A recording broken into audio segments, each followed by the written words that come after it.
Hey there, Dani K at Dani K Gym and Wellness. Rich, and Spicer. we went from part 1 to now this is part 2. And Rich wanted to, we were talking about nutrition, so Rich wants to give like an example of what he was, where we kind of left off in part 1. So, Yeah, my example is I was in a nationals, and I was in New York City, in Manhattan, and sorry, yep. Gotta give my New York, I met New York some, City a holla. I met some fantastic bodybuilders there. This guy was 50 years old, and when I saw him, I mean, it just blew my mind, and I had to ask him about his diet. What made him? I mean, the guy had phenomenal size and he was shredded. I mean, this guy was ripped. And it might be in bodybuilder, you know what those terms mean, ripped and that kind of thing. Very defined, okay? And I was blown away by his answer.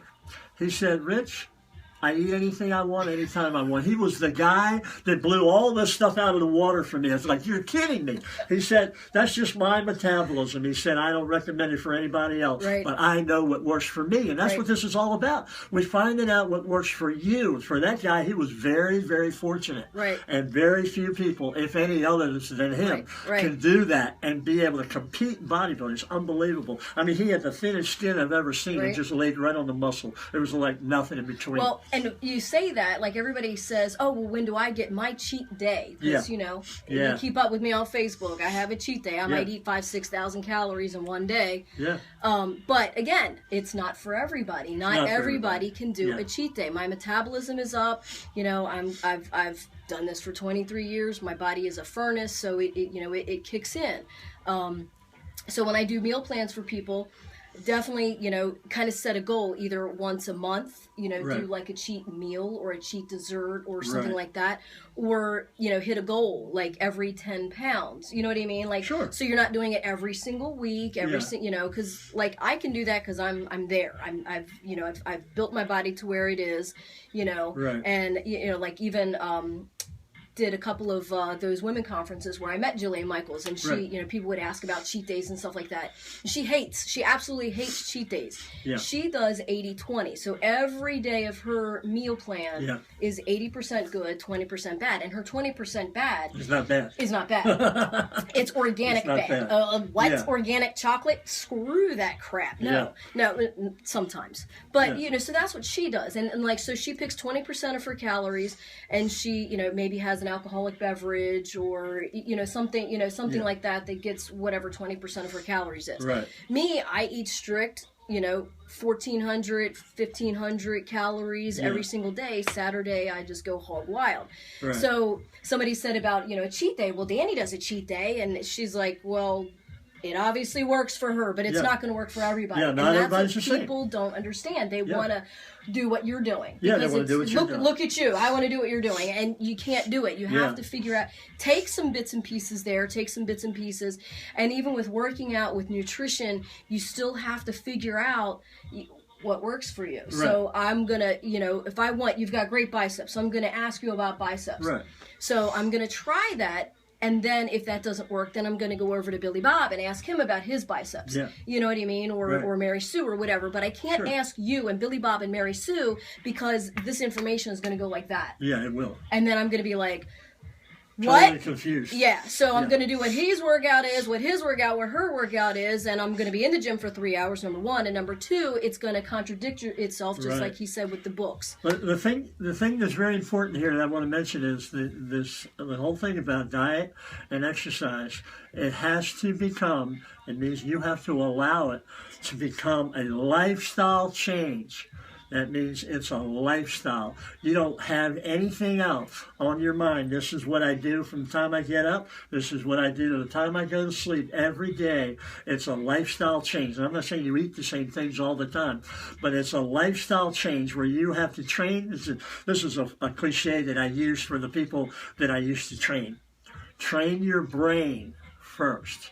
Once you train your brain that this is what we're going to be doing, this is the goal that I have, and I'm going to do everything in my power to reach that goal, then you can get into doing the diet and the training. But if your brain's not ready for it, it's just not going to happen. Train yourself to say, my brain has to understand that this is what we're going to do now.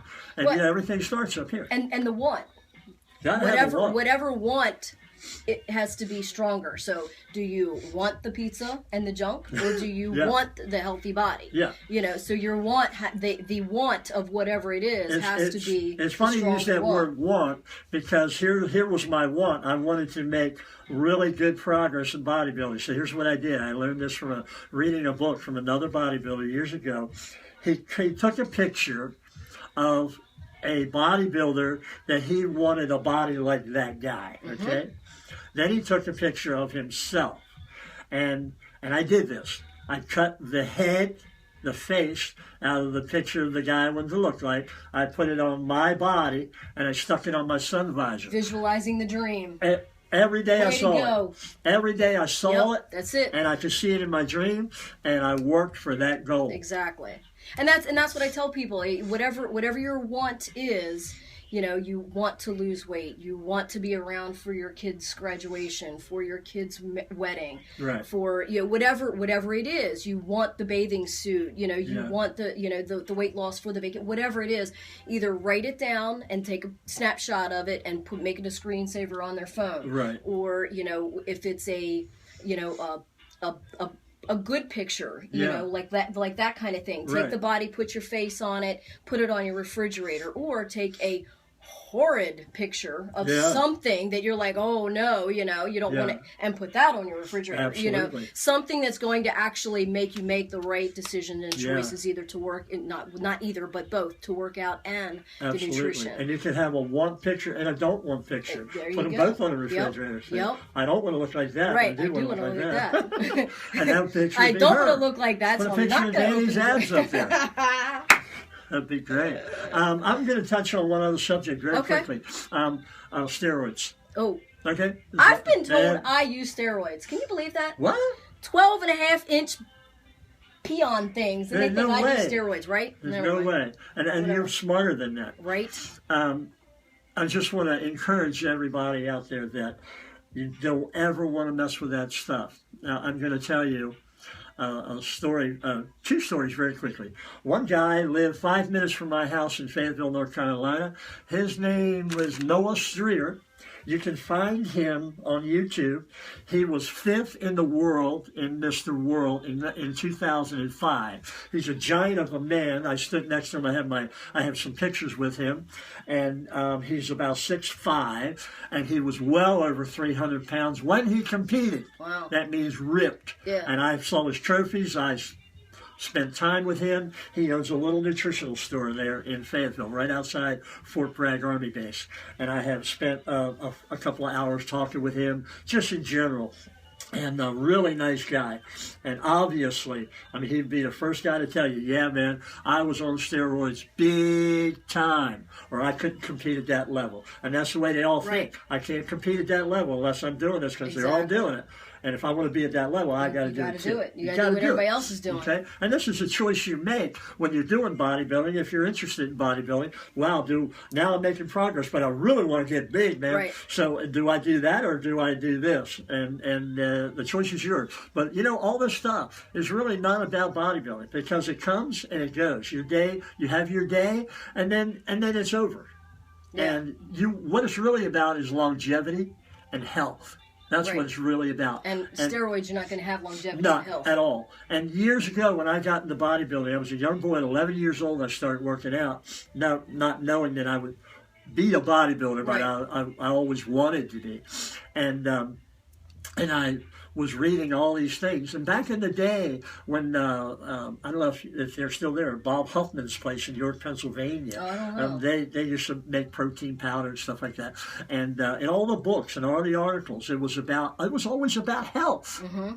You didn't even hear a word of steroids. It doesn't even exist back then. Right. So it was all about health. It was going in the right direction. Even though they were bodybuilders, they didn't get blown out the way they are today. That's because of all the drugs. So two quick things. That was about Noah Streeter. He said He said, I don't have anything to do with bodybuilding anymore. I don't even know who the top contenders are. That's how far away I am from it. And he said, what drove me away from it is all these animals out there that would go home and beat up their wives and that kind of thing because they were so whacked out on these drugs. Right. And that's what it'll do to you. It'll ruin you as a human being. And you don't want that to happen. It'll ruin your health, and it's not worth that. It's not worth that because it's only a short time in your life that it's going to happen anyway. It's not worth that. Yep. The other thing I'll mention is I personally went to some a bodybuilding seminar with an old bodybuilder by the name of Boyer Co. and a newer bodybuilder who was by the name of Mike Menser, who was well known. He competed against Arnold in Arnold Schwarzenegger's last Mr. Olympia. And lo and behold, Mike Menster and his brother, whom I both met, wanted to put out a big video promoting their business.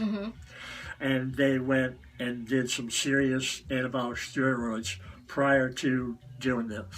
Mike passed away. Oh, geez. And the next day his brother passed away. Oh, geez. Their mom lost both sons. And it's not worth that. It's not worth it. It's not worth that.